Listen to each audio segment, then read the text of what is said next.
Hello friends, welcome back to पढ़ाई की पोथी। आई होप कि आप सभी स्वस्थ होंगे, मस्त होंगे, बेहतर होंगे और निरंतर अपनी तैयारी के माध्यम से सफलता का मार्ग प्रशस्त कर रहे होंगे। तो चलिए स्टार्ट करते हैं आज के सेशन को, जिसमें हम डिस्कस करने वाले हैं मध्यकालीन इतिहास के महत्वपूर्ण प्रश्नों को। इससे पहले कि अगर आप चैनल पर नए हैं तो फटाफट से इसे सब्सक्राइब करें, बेल आइकन को प्रेस करें ताकि आगे आने वाली वीडियो की सभी नोटिफिकेशन आप तक पहुँच सकें। आज का हमारा पहला प्रश्न है कि गुलाम वंश का संस्थापक कौन है। ऑप्शन ए है इल्तुतमिश, बी है अलाउद्दीन खिलजी, सी है बलबन और डी है कुतुबुद्दीन ऐबक। तो यहाँ पर आपका जो राइट आंसर होगा वह हो जाएगा कुतुबुद्दीन ऐबक। गुलाम वंश का संस्थापक कौन है? कुतुबुद्दीन ऐबक। नेक्स्ट प्रश्न है गुलाम वंश का प्रथम शासक कौन था। ऑप्शन ए है इल्तुतमिश, बी है कुतुबुद्दीन ऐबक, सी है रजिया और डी है बलबन। तो राइट आंसर हो जाएगा कुतुबुद्दीन ऐबक। गुलाम वंश की स्थापना किसने की थी? कुतुबुद्दीन ऐबक ने। गुलाम वंश का प्रथम शासक कौन था? कुतुबुद्दीन ऐबक था। गुलाम वंश कब से कब तक चला? तो 1206 से लेकर के 1290 ईस्वी तक चला है। नेक्स्ट प्रश्न है आप सभी के सामने, दिल्ली सल्तनत का कौन सा सुल्तान लाख बख्श के नाम से जाना जाता है? तो यहाँ पर राइट आंसर हो जाएगा option number D is the right answer, Qutubuddin Aibak. Lakh Bakhsh के नाम से कुतुबुद्दीन ऐबक को जाना जाता है। अब याद रखेंगे कि इन्हें लाख बख्श क्यों कहा जाता है। तो लाख बख्श का अर्थ होता है लाखों का दान करने वाला, तो इसलिए इन्हें लाख बख्श के नाम से जानते हैं। नेक्स्ट प्रश्न है ढाई दिन का झोपड़ा क्या है? मस्जिद है, मंदिर है, संत की झोपड़ी है या मीनार है? तो यहाँ पर राइट आंसर हो जाएगा मस्जिद है। ढाई दिन का झोपड़ा क्या है? मस्जिद है। नेक्स्ट प्रश्न है कुव्वत उल इस्लाम मस्जिद तथा अढ़ाई दिन का झोपड़ा नामक जो स्थल है ये कहाँ पर स्थित है? तो कुव्वत उल इस्लाम मस्जिद और अढ़ाई दिन का झोपड़ा क्या दिल्ली और लाहौर में स्थित है, अजमेर एवं दिल्ली में स्थित है, लाहौर एवं अजमेर में स्थित है या दिल्ली एवं अजमेर में स्थित है? तो यहाँ पे राइट आंसर हो जाएगा ऑप्शन नंबर डी, यानी कि जो कुव्वत उल इस्लाम मस्जिद है वह दिल्ली में स्थित है और वही ढाई दिन का जो झोपड़ा है वह अजमेर में स्थित है। Option number D is the right answer. Next प्रश्न है आप सभी के सामने, निम्नलिखित में से किसने कुतुब मीनार के निर्माण में योगदान नहीं दिया है?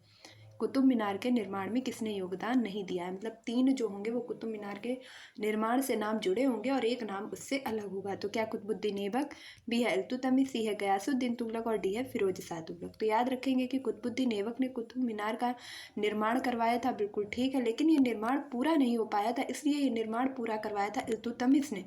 और इस निर्माण के पूरे हो जाने के बाद आगे चल कर के जब इसकी 5वीं मंजिल पर मरम्मत होती है और टूट फूट होती है और इसकी नई एक 5वीं मंजिल और जोड़ी जाती है और वह काम किया था फिरोज शाह तुगलक में। तो इस क्रम में जो कुतुब मीनार है इसमें तीन लोगों का नाम उल्लेखनीय है। सबसे पहले किसने बनवाई? तो कुतुबुद्दीन ऐबक ने बनवाई। पूरी किसने करवाई? इल्तुतमिश ने पूरी करवाई। इसकी मरम्मत और 5वीं मंजिल किसने बनवाई? तो फिरोज शाह तुगलक ने बनवाई। तो ये तीनों ही नाम इससे जुड़े हुए हैं।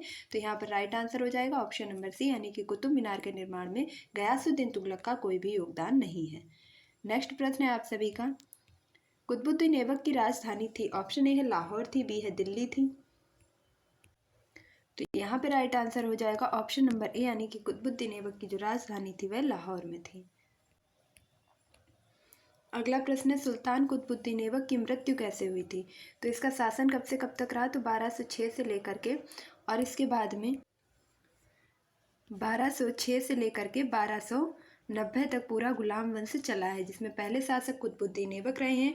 तो पूछा जा रहा है कि इनकी मृत्यु कैसे हो गई थी। तो ऑप्शन ए है उनके महत्वाकांक्षी कुलीन व्यक्ति ने कपट से छुरा मारकर उनकी हत्या कर दी थी। पंजाब पर अधिकार जमाने के लिए गजनी के शासक ताजुद्दीन यलदौज के साथ युद्ध करने में उनकी मृत्यु हो गई थी। या बुंदेलखंड के किले कालिंजर को घेरा डालते समय उन्हें चोटें लगीं जिस कारण बाद में उनकी मृत्यु हो गई। और डी है चौगान की क्रीड़ा के समय अश्व से गिरने के पश्चात उनकी मृत्यु हो गई। तो ऑप्शन नंबर डी आपका बिल्कुल करेक्ट हो जाएगा। और इस प्रकार जो इनका शासन रहा था वह 1206 से लेकर के 1210 तक रहा था, यानी कि मात्र 4 वर्षों तक ही इन्होंने शासन कर पाया था। अगला प्रश्न है आप सभी के सामने कि दिल्ली की सल्तनत राजधानी के रूप में स्थापित किया। तो दिल्ली को सल्तनत राजधानी के रूप में किसने स्थापित किया? ऑप्शन ए है कुतुबुद्दीन ऐबक ने, बी है इल्तुतमिश ने, सी है रजिया ने और डी है मुइजुद्दीन गौरी ने। तो यहाँ पर जो आपका राइट आंसर बनेगा वह हो जाएगा option number B is the right answer. इससे पहले कुतुबुद्दीन ऐबक ने अपनी राजधानी लाहौर बनाई थी, लेकिन इल्तुतमिश अपनी राजधानी कहाँ बनाता है? तो ये अपनी राजधानी दिल्ली को बनाता है। इसी के साथ साथ कुछ महत्वपूर्ण तथ्य हैं उन्हें भी करते हुए चलेंगे। जैसे इसने अपनी राजधानी दिल्ली में स्थापित की। इसी के साथ साथ इसने क्या किया कि सर्वप्रथम शुद्ध अरबी सिक्के चलवाए। तो ये प्रश्न भी कई बार पूछा जाता है कि किस गुलाम वंश के शासक ने सबसे पहले शुद्ध अरबी के सिक्के चलवाए थे। तो शुद्ध अरबी के सिक्के चलवाने का जो श्रेय है वह इल्तुतमिश को जाता है। इसी के साथ साथ इसने दो महत्वपूर्ण सिक्के, चांदी का टंका और तांबे का जीतल, अति अति अति महत्वपूर्ण प्रश्न है। ये आपका सीटेट में भी कई बार पूछा गया है। इसके साथ साथ अन्य एग्जाम में भी पूछा जा चुका है। देखिए आपके यूपीएससी, यूपीपी, सीएस इन सभी में पूछा जा चुका है। तो याद रखेंगे कि इल्तुतमिश ने राजधानी परिवर्तन की, लाहौर से दिल्ली लेकर के आया। इसने शुद्ध अरबी के सिक्के चलवाए। इसी के साथ साथ इसने दो प्रकार के सिक्के और चलवाए, जैसे चांदी के सिक्के को टंका और तांबे के सिक्के को जयतल के नाम से जाना जाता था। सिक्कों पर टकसाल का नाम लिखवाने की परंपरा भी इसी के द्वारा शुरू की गई थी। अगला प्रश्न है कि वह प्रथम सुल्तान कौन था जिसने नियमित सिक्के जारी किए तथा दिल्ली को अपने साम्राज्य की राजधानी घोषित किया। प्रश्न लगभग वही है कि दिल्ली को अपनी राजधानी किसने बनवाया और नियमित सिक्के जारी किसने किए। तो ऑप्शन है नसीरुद्दीन महमूद, बी है इल्तुतमिश, सी है आराम शाह और डी है बलबन। तो यहाँ पर राइट आंसर क्या हो जाएगा? यहाँ पर राइट आंसर हो जाएगा option number B is the right answer, Iltutmish. Next प्रश्न है, निम्नलिखित में से कौन सी इल्तुतमिश के राज्यकाल में सल्तनत काल की राजधानी थी। तो इल्तुतमिश के शासनकाल में कौन सी राजधानी थी? हमें अब तक अच्छे से याद हो चुका होगा, दिल्ली थी। Option number D is the right answer. इसके पूर्व में कौन सी थी? तो लाहौर थी। नेक्स्ट प्रश्न है कि सल्तनत के निम्नलिखित सुल्तानों में से किसने सर्वप्रथम अपनी राजधानी दिल्ली स्थानांतरित की थी। तो ऑप्शन है आराम शाह, बी है बलबन, सी है इल्तुतमिश और डी है कुतुबुद्दीन ऐबक। तो कुतुबुद्दीन ऐबक ने तो लाहौर में बनाई थी और दिल्ली में स्थानांतरित की थी इल्तुतमिश ने। Option number B is the right answer. कौन सा राइट आंसर हो जाएगा? Option number B is the right answer. Delhi का प्रथम मुस्लिम शासक कौन था? Option number A is the right answer, Qutubuddin Aibak, B है इल्तुतमिश, सी है रजिया और डी है बलबन। तो याद रखेंगे जो ये कुतुबुद्दीन ऐबक था। इसी के साथ साथ सल्तनत काली और जितने भी राजा हुए ये पूर्ण रूप से मुस्लिम नहीं थे, ये तुर्क के आए हुए राजा थे। इसी के साथ साथ ये भी याद रखेंगे कि जो प्रथम मुस्लिम शासक की यदि बात की जाए तो वहाँ पर आपका राइट आंसर हो जाएगा Iltutmish. Option number B is the right answer. देख लेंगे इसके बारे में क्या कहा गया है जिससे आपके सारे डाउट्स क्लियर हो जाए।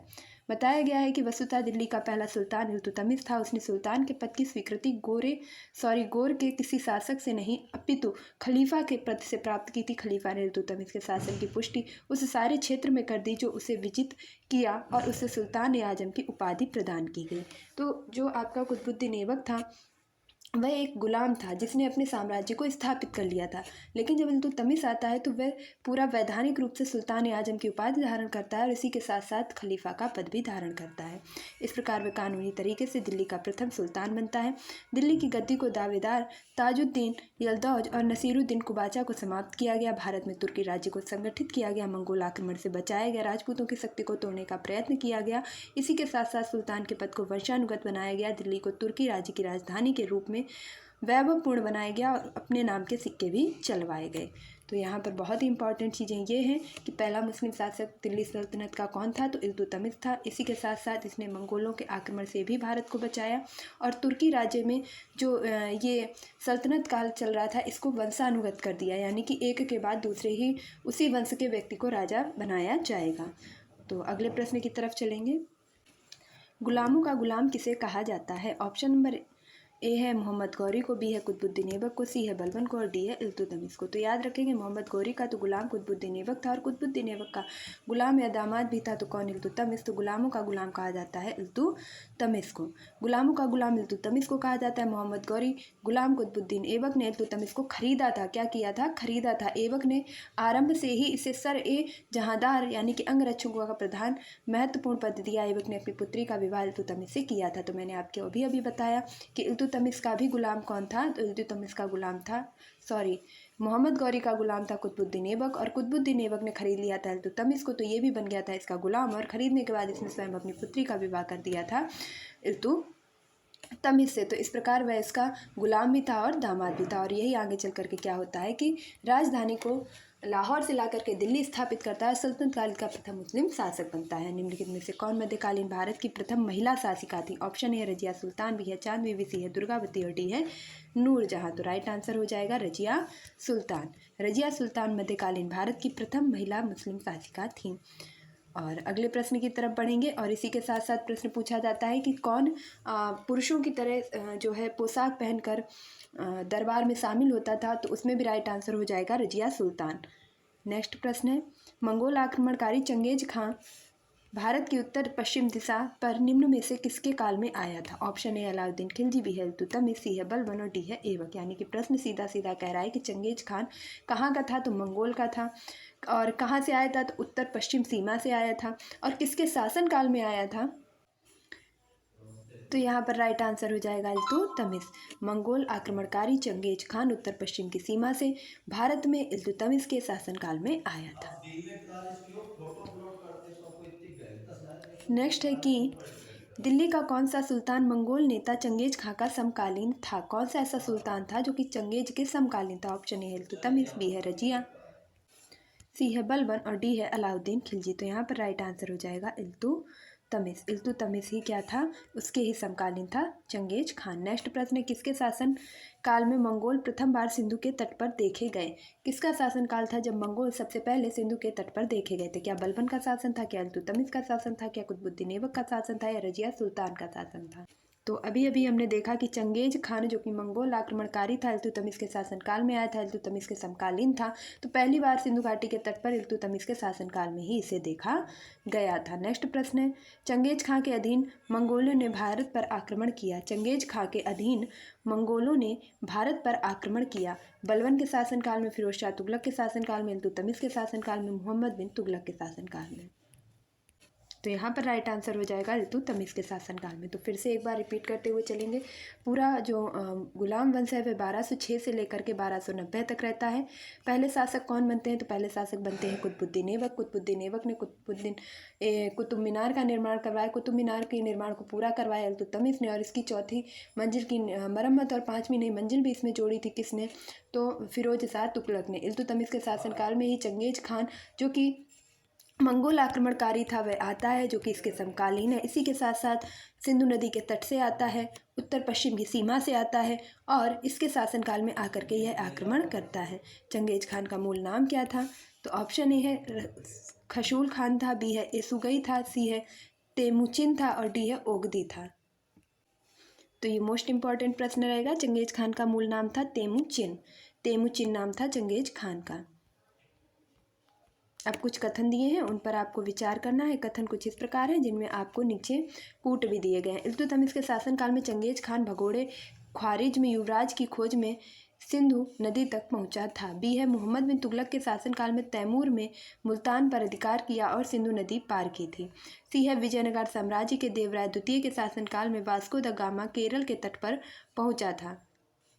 तो ये वही वास्को डी गामा जो कि 1498 में केरल के कालीकट तट पर पहुंचा था। नेक्स्ट अगर देखें तो यहाँ पर राइट आंसर हो जाएगा केवल एक विकल्प आपका सही है, यानी कि इल्तुतमिश के शासनकाल में चंगेज खान भगोड़े ख्वारिज्म युवराज की खोज में सिंधु नदी तक पहुँच गया था। तो उसका कोई उद्देश्य नहीं था कि वह यहाँ आकर के आक्रमण करे, वह यहाँ तक पहुँच गया था जिस कारण यहाँ की वैभवशालिता को देखकर वह आक्रमण करने के लिए प्रोत्साहित हो जाता है।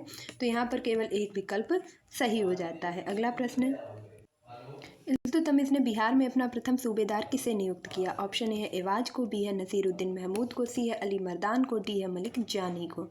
तो याद रखेंगे कि इल्तुतमिश ने बिहार में जो अपना सबसे पहला सूबेदार नियुक्त किया था वह किया था मलिक जानी को। Option number D is the right answer. अगला प्रश्न है आप सभी के सामने कि रजिया बेगम ने सत्याच्युत करने में किसका हाथ था? यानी रजिया बेगम को सत्ता से हटाने का, सत्याच्युत सत्या से अच्युत हटाना, सत्ता से हटाने का कार्य करने में कौन सबसे आगे था? अफगान थे, मंगोल थे, तुर्क थे या अरब?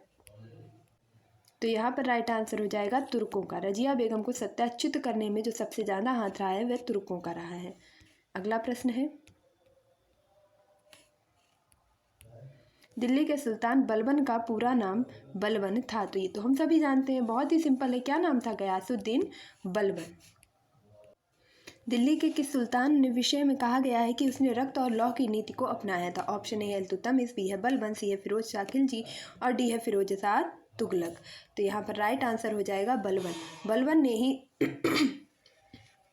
रक्त और लौह की नीति को अपनाया था। इसका पूरा नाम गयासुद्दीन बलबन था। इसने नवरोज त्यौहार मनाना भी प्रारंभ किया था। अगला प्रश्न देखेंगे और अगला प्रश्न है कि किस दिल्ली सुल्तान ने रक्त एवं लौह की नीति अपनाई थी? तो ऑप्शन आपके सामने इल्तुतमिश, बलबन, अलाउद्दीन खिलजी, मोहम्मद बिन तुगलक। तो क्या राइट हो जाएगा? Balban. Option number B is the right answer. अब आपके सामने प्रश्न है कि दो कथन दिए गए हैं आपको, उसके नीचे निष्कर्ष दिए गए हैं। तो पहले कथन पढ़ लेते हैं कि बलबन ने अपने शासन को शक्तिशाली बनाया और सारी सत्ता अपने हाथ में केंद्रित कर ली। ये बात तो ठीक है। अब आर कह रहा है वह उत्तर पश्चिम सीमा को मंगोल आक्रमण से सुरक्षित करना चाहता था। अब आपके सामने जो कथन है ध्यानपूर्वक पढ़िएगा। कथन है कि ए और आर दोनों सही हैं, ए की समुचित व्याख्या आर है। तो ऐसा तो नहीं है। ए और आर दोनों सही है किंतु ए की समुचित व्याख्या आर नहीं है। ए सही है किंतु आर गलत है, ये भी गलत है। और ए गलत है किंतु आर सही है, ये भी गलत है। तो सही तो दोनों है। यहाँ पर जो सही है वो दोनों है, लेकिन क्या है कि ए तो सही है परंतु जो आर है वह ए की सही व्याख्या नहीं करता है। उसने सत्ता अपने हाथ में ले ली थी इसलिए क्योंकि वह शासक बनना चाहता था। इसका यह अर्थ नहीं था कि वह मंगोलों के आक्रमण से जो है सत्ता को सुरक्षित करना चाहता था। तो कथन और कारण में जो ए है वह सही है, लेकिन आर ए की सही व्याख्या नहीं करता है। नेक्स्ट प्रश्न है, अपनी शक्ति के समेकित करने के बाद बलबन ने भव्य उपाधि धारण की। अपनी शक्तियां बढ़ाने के बाद में बलबन ने कौन सी उपाधि धारण की थी? ऑप्शन है तूतीय हिंद। तो तूतीय हिंद भारत के तोता के नाम से तो हम अमीर खुसरो को जानते हैं। कैसर हिंद, दीन इलाही के नाम से तो अकबर को जानते हैं। अकबर ने दीन इलाही धर्म की नीति भी चलाई थी। और उसी के साथ साथ जिले इलाही के नाम से जाना जाता है बलबन को। तो बलबन ने अपनी जब शक्ति का प्रसार किया, बढ़ाया, तो अपने आप को उसने जिले इलाही के नाम से जो है प्रदर्शित किया। अगला प्रश्न है आप सभी के सामने कि वह प्रथम मुस्लिम शासक कौन था जिसने शासन के सिद्धांत को राजाओं के ईश्वरीय अधिकार सिद्धांत के समान प्रतिपादित किया। यानी जो राजा है उसके जो अधिकार है वह ईश्वर के समान है और राजा का जो सम्मान है वह ईश्वर के बराबर ही होना चाहिए। तो ऐसा करने वाला कौन था? क्या ऐबक था, इल्तुतमिश था, बलबन था या अलाउद्दीन खिलजी था? तो यहाँ पर राइट आंसर हो जाएगा Balban. Option number C is the right answer. Next प्रश्न है, निम्नलिखित में से किसने भारत में प्रसिद्ध फारसी त्यौहार नौरोज मनाना आरंभ किया था? ऑप्शन ए है बलबन, बी है इल्तुतमिश, सी है फिरोज शाह तुगलक और डी है अलाउद्दीन खिलजी। तो किसने प्रारंभ किया था? बलबन ने। Option number A is the right answer. सजदा और पैबोस की प्रथा जो थी, यानी कि टोपी लगाना और ये सारी चीज़ें ये भी शुरू की गई थी। नवरोज का उत्सव भी शुरू किया गया था। इसने रक्त एवं लौह की नीति को भी अपनाया था। पूरा नाम इसका गयासुद्दीन तुगलक था। नेक्स्ट प्रश्न है, यहाँ से कुछ इंपॉर्टेंट क्वेश्चंस निकलेंगे तो एक बार देखते हुए चलेंगे। अपने दरबार में बलबन ने बड़े सुल्तान के दरबार के अनुरूप नियम बनाए, उन्हें कठोरता से लागू किया। उसका आदर्श ईरानी बादशाह थे। जो बलबन था वह अपना आदर्श किन बादशाहों को मानता था, किन बादशाहों की भांति कार्य करता था? तो ईरान के बादशाह की भांति। उनकी कई परंपराओं में अपने दरबार को आरंभ किया, जिसमें इसने सिजदा प्रथा, तो सिजदा प्रथा थी भूमि पर लेटकर अभिवादन करना। पाबो, सुल्तान के चरणों को चूमना। तो जिस प्रकार हम अपने प्रभु के चरणों में लेटते हैं, चूमते हैं, उसी प्रकार इसने ईश्वर की भांति अपने आप को प्रदर्शित किया और कहा कि सिजदा और पावोस होगा। उसमें क्या होगा कि भूमि पर लेटकर अभिवादन किया जाएगा और चरणों को चूमा जाएगा। इस प्रथा का इसने आरंभ किया।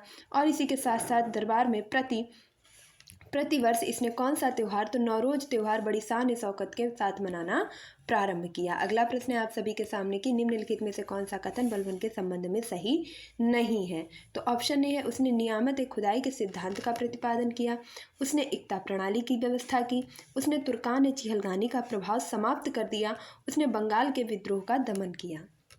तो यहाँ पर जो आपका राइट आंसर होगा वह हो जाएगा ऑप्शन नंबर बी, यानी कि उसने इक्तादारी व्यवस्था का प्रारंभ किया। तो इक्तादारी की व्यवस्था का प्रारंभ बलबन ने नहीं किया था, जबकि उसने नियामत खुदाई का सिद्धांत दिया था, तुर्कान चिहलगानी का विनाश किया था और उसने बंगाल के विद्रोह का दमन भी किया था। यहाँ से जो व्याख्या निकलने वाली है वो हमारे एग्जाम के दृष्टि से बहुत ही ज़्यादा इंपॉर्टेंट है, तो इसको पूरा पढ़ना पड़ेगा कि बलबन का वास्तविक नाम बहाउद्दीन था, नसीरुद्दीन महमूद गयासुद्दीन बलबन था। जिले इलाही की इसने उपाधि धारण की थी। 1266 से लेकर के 86 तक इसने शासन किया था। इसके साथ साथ इसने क्या किया था कि इसने सजदा और पैबोस जैसी प्रथाएं चलाई थी। बलबन ने राजा के नियामत खुदाई यानी कि ईश्वर का प्रतिनिधि के रूप में खुद को बताया था। सत्याग्रहण करने के बाद बलबन ने इल्तुतमिश द्वारा गठित तुर्कान चिहलगानी यानी कि 40 सरदार 40 गुलामों का जो समूह होता था उसे तुर्कान चीलगानी कहते थे। और इसे बनाया किसने था, तो ये मोस्ट इंपॉर्टेंट हो जाता है कि तुर्कान चीलगानी का गठन किसने किया था, इल्तुतमिश ने। और बाद में जब बलबन आता है तो वह इसे समाप्त कर देता है। बंगाल के सूबेदार तुगरिल खां ने एक विद्रोह किया था बलबन के काल में, और जिसे भी बलबन ने क्या किया था, दबा दिया था। और इक्ता प्रणाली का प्रचलन बलबन ने नहीं बल्कि इल्तुतमिश ने किया था। तो इक्ता प्रणाली का गठन और आपके जो तुर्कान चीहलगानी है उसका गठन, तो इक्ता प्रणाली तुर्कान चीहलगानी दोनों का गठन किसने किया, इल्तुतमिश ने किया। और तुर्कान चीहलगानी को समाप्त किसने किया, तो बलबन ने किया। नेक्स्ट प्रश्न देखेंगे। अगला प्रश्न है, निम्नलिखित सुल्तानों में से किसने गढ़मुक्तेश्वर की मस्जिद की दीवारों पर अपने शिलालेख में स्वयं को खलीफा का सहायक कहा है। ऑप्शन ए है बलबन, बी है कैकुबाद, सी है जलालुद्दीन खिलजी, डी है इनमें से कोई नहीं। तो ऑप्शन यहाँ पर राइट हो जाएगा ए बलबन, यानी कि स्वयं को खलीफा का सहायक किसने बताया था, बलबन ने बताया था। गढ़मुक्तेश्वर की मस्जिद के शिलालेखों में इसने इस चीज़ को अंकित भी करवाया था। नेक्स्ट प्रश्न है आप सभी के सामने। तो गुलाम वंश के लगभग इतने ही प्रश्न हैं, और यकीन मानिए यहाँ वो इम्पॉर्टेंट और सिलेक्टेड प्रश्न है जहाँ से प्रश्न बनना ही बनना है। यदि गुलाम वंश को उठाया जाता है तो प्रश्न इनमें से जरूर बनेगा। ऐसा नहीं हो सकता कि इनमें से तुर्कान चीलगानी को छोड़ दिया जाए, इक्ता प्रणाली को छोड़ दिया जाए, नवरोज उत्सव को छोड़ दिया जाए, ऐसा बिल्कुल भी नहीं होगा। तो एक बार हम सिर्फ 1 से 2 मिनट में जितनी भी चीज़ें पढ़ी हैं उनमें ज़्यादा से ज़्यादा चीज़ों को रिकॉल करने की कोशिश करेंगे। तो आप मेरे साथ रिकॉल करेंगे कि सबसे पहले ये शासन कब से कब तक रहा, तो 1206 से लेकर के 1290 तक रहा। कौन रहा, तो गुलाम वंश रहा। इसका संस्थापक कौन था, कुतुबुद्दीन ऐबक था। प्रथम शासक कौन था, कुतुबुद्दीन ऐबक था। कुतुबुद्दीन की मृत्यु कैसे होती है, तो घोड़े से चौगान खेलते समय गिरने से इसकी मृत्यु हो जाती है। इसी के साथ साथ इसे लाख बख्श के नाम से भी जाना जाता है। और बलबन ने स्वयं को कौन सी उपाधि दी थी, तो बलबन ने स्वयं को क्या कहा था, इसने स्वयं को ईश्वर के बराबर बताया था। इसी के साथ साथ इसने अपने आप को जिल्ले इलाही की उपाधि दी थी। किसकी उपाधि दी थी, जिल्ले इलाही की उपाधि दी थी। इसके साथ ही साथ इसमें एक महान शासक आता है जो होता है इल्तुतमिश। इल्तुतमिश क्या करता है कि जो कुतुबुद्दीन ऐबक के द्वारा बनवाई गई कुतुब मीनार है उसके निर्माण को पूरा करवाता है। उसके बाद आता है फिरोज शाह तुगलक, और फिरोज शाह तुगलक इसकी मरम्मत करवाता है और इसमें एक और मंजिल जुड़वा देता है। इस पूरे शासनकाल की जो एकमात्र महिला मुस्लिम शासिका रही हैं, और पूरे भारत में जो सबसे पहली महिला मुस्लिम शासिका रही हैं वे कौन रही हैं, रजिया सुल्तान। और इसी के साथ साथ याद रखेंगे कि शुद्ध अरबी के सिक्के किसने चलवाए, तो इल्तुतमिश ने चलवाए। चांदी के सिक्के को इसने टंका, और तांबे के सिक्के को इसने जीतल के नाम से प्रसिद्ध किया। इसी के साथ साथ इसने जो सिक्के थे उन पर खुदाई करवाने का यानी कि लिखने का कार्य भी प्रारंभ किया था। तो आई होप हमने जितना भी पढ़ा है ज़्यादा से ज़्यादा चीज़ों को यहीं रिकॉल भी कर लिया है। तो आपको आज का वीडियो जरूर पसंद आया होगा। अगर आपको चीज़ें अच्छी लगी हैं, समझ आई हैं, तो प्लीज़ इस वीडियो को ज़्यादा से ज़्यादा शेयर कीजिए। और अगर आप चैनल पर नए हैं, अभी तक इसे सब्सक्राइब नहीं किया है, तो क्या कर रहे हैं, फटाफट से सब्सक्राइब कीजिए, बेल आइकन को प्रेस कीजिए ताकि आगे आने वाली वीडियो की सभी नोटिफिकेशन आप तक पहुँच सके। मिलती हूँ अपने नेक्स्ट वीडियो में, तब तक के लिए खुश रहिए, मस्त रहिए, पढ़ाई में निरंतरता बनाए रखिए, अपने माता पिता गुरुजनों का सम्मान कीजिए और पढ़ाई की पोथी को सपोर्ट कीजिए। Thank you for watching this video. Please like share and subscribe.